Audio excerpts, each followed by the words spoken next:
Shalom. Pada kesempatan ini kita akan membahas nabi dan nubuatan dalam gereja zaman now. Banyak orang bertanya, apakah masih ada nabi di zaman sekarang? Dan apakah Tuhan masih berbicara kepada manusia sampai sekarang? Jika iya, berarti Alkitab masih harus ditambah dengan nubuatan para nabi zaman sekarang. Karena Alkitab perkataan Tuhan. Apakah benar begitu? Mengapa insan Pentakosta mengklaim bahwa manusia masih dapat mendengar suara Tuhan sampai sekarang? Bahkan mendorong orang percaya untuk mengusahakan agar dapat memiliki karunia bernubuat. Apakah ini Alkitabiah? Mari kita melihat apa yang Alkitab katakan mengenai hal ini. Di dalam Perjanjian Lama, Tuhan mengangkat para nabi sebagai saluran untuk menyampaikan pesan-pesannya kepada umat Allah. Mendengar apa yang disampaikan para nabi sama artinya dengan mendengar perkataan Allah sendiri. Bahkan nubuat para nabi memiliki otoritas untuk dicatat dan menjadi bagian dari Alkitab. Sementara itu, dalam Perjanjian Baru, Tuhan menunjuk para rasul sebagai saluran untuk menyampaikan pesan Tuhan. Dan seperti nabi-nabi dalam Perjanjian Lama, apa yang mereka sampaikan memiliki otoritas untuk dicatat dan menjadi bagian dari Alkitab. Rasul Petrus menulis, supaya kamu mengingat akan perkataan yang dahulu telah diucapkan oleh nabi-nabi kudus, dan mengingat akan perintah Tuhan dan juru selamat yang telah disampaikan oleh rasul-rasul kepadamu.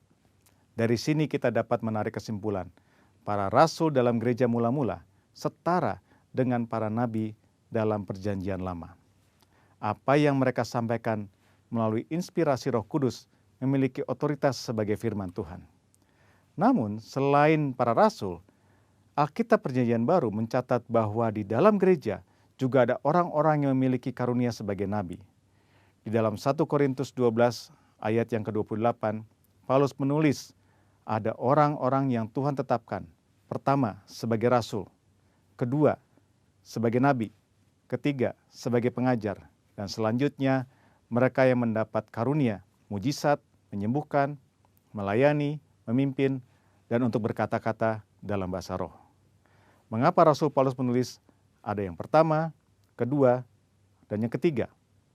Karena dalam pemikiran Paulus ada karunia yang lebih tinggi manfaatnya daripada yang lain. Dalam ayat 31, Paulus menulis, jadi usahakanlah untuk memperoleh karunia-karunia yang paling utama. Karunia manakah yang paling utama?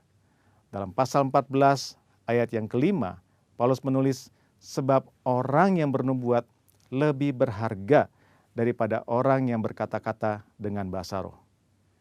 Bukan berarti berbahasa roh tidak berharga. Karena Paulus sendiri berkata, aku mengucap syukur kepada Allah bahwa aku berkata-kata dengan bahasa roh lebih daripada kamu semua. Tetapi dalam hal membangun kepentingan jemaat, bernubuat lebih bermanfaat. Jadi, rasul adalah yang paling utama, karena para rasul yang menanam dan membangun gereja. Mereka yang meletakkan dasar pengajaran dan perkataan mereka memiliki otoritas sebagai firman Tuhan. Setelah itu baru nabi, pengajar, dan karunia-karunia lainnya.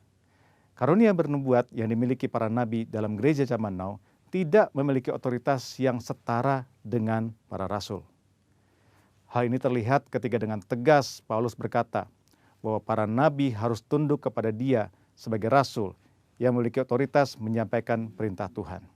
Jika ditarik dalam konteks zaman sekarang, para rasul murid-murid Yesus sudah tidak ada. Tetapi sekarang kita memiliki Alkitab yang sudah lengkap lewat tulisan para rasul. Oleh karena itu, nubuatan dari para nabi zaman now harus tunduk kepada otoritas Alkitab. Paulus berpesan kepada jemaat di Tesalonika untuk menguji nubuat-nubuat dari para nabi dalam gereja. Janganlah padamkan roh dan janganlah anggap rendah nubuat-nubuat. Ujilah segala sesuatu dan peganglah yang baik. Kata menguji atau menanggapi memiliki pengertian seperti orang yang memilah-milah, membedakan atau menilai. Standar apa yang digunakan? Firman Tuhan. Lalu, jika nubuatan seorang nabi tidak lolos uji, apa konsekuensinya? Dalam Perjanjian Lama, nubuatan para nabi memiliki otoritas setara dengan perkataan Tuhan sendiri. Jadi, jika ada nabi yang memberikan nubuatan palsu, akan mendapatkan konsekuensi yang berat. Namun, hal ini sama sekali tidak terlihat dalam petunjuk Paulus mengenai pelaksanaan nubuatan. Mengapa? Hal ini jelas karena bagi Paulus, nubuatan para nabi zaman now tidak memiliki otoritas yang sama dengan nubuatan nabi dalam perjanjian lama. Nubuatan nabi perjanjian baru sangat berharga, namun terbatas. Nubuatan nabi-nabi perjanjian baru tidak setara dengan firman Tuhan. Oleh karena itu harus selalu diuji oleh seluruh jemaat, terutama para pemimpin gereja. Namun jika nubuatan nabi-nabi perjanjian baru tidak sempurna, lalu buat apa bernubuat? Paulus dengan jelas mengajarkan, kejarlah kasih itu dan usahakanlah dirimu memperoleh karunia-karunia roh, terutama karunia untuk bernubuat.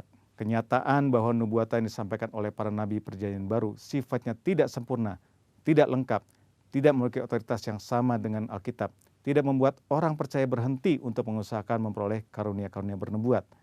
Orang percaya harus mengusahakan untuk memperoleh karunia-karunia roh, terutama bernubuat, karena itu adalah perintah Allah.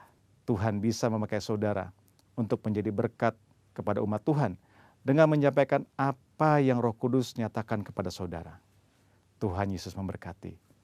Maranatha.